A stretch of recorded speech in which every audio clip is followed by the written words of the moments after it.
Hudhud లాంటి situation నే ఆ రోజు మనం గౌరవ ముఖ్యమంత్రి చంద్రబాబు నాయుడు గారు అప్పుడు ఎలా హ్యాండిల్ చేశారో మీ అందరికీ తెలుసు.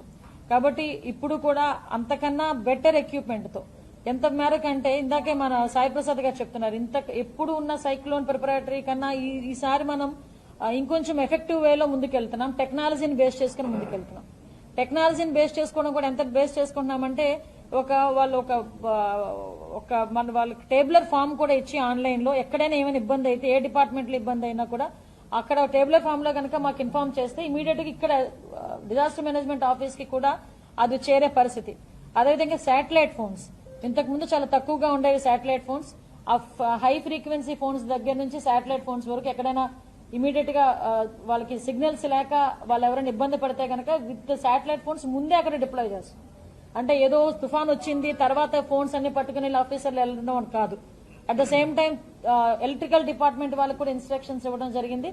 ఎక్కడైతే మనకి ఎఫెక్ట్ అవుతుంది అని మనం ముందుగానే ప్రిపేర్నెస్ లో ఉన్నామో ఆ ఏరియాస్ కి ఈ ట్రాన్స్ఫార్మర్స్ అని పోల్స్ అని ఇవన్నీ కూడా ముందుగానే డిప్లాయ్ చేయమని మన సార్ కూడా వాళ్ళందరూ కూడా ఈ రోజు ఇక్కడ ఆర్డర్స్ జారీ చేయడం జరిగిందండి. సో అన్ని విధాల తుఫానుకి సంబంధించి ఇప్పుడు మనకి ఈ మోంతా తుఫానుకి సంబంధించి ప్రతి ఒక్క విషయంలోనూ కూడా ప్రిపేర్డ్నెస్ లో ఉన్నాం. మేమందరం కూడా ప్రజలు కూడా దీనికి సహకరించాల్సిందిగా కోరుకుంటున్నాం. మరొక్కసారి సోషల్ మీడియా వాళ్ళు ఎవరైతే ఉన్నారో వాళ్ళు ఫేక్ ప్రచారాలని మీరు ఆపాలి. ఆపకపోతే మాత్రం కఠిన చర్యలు.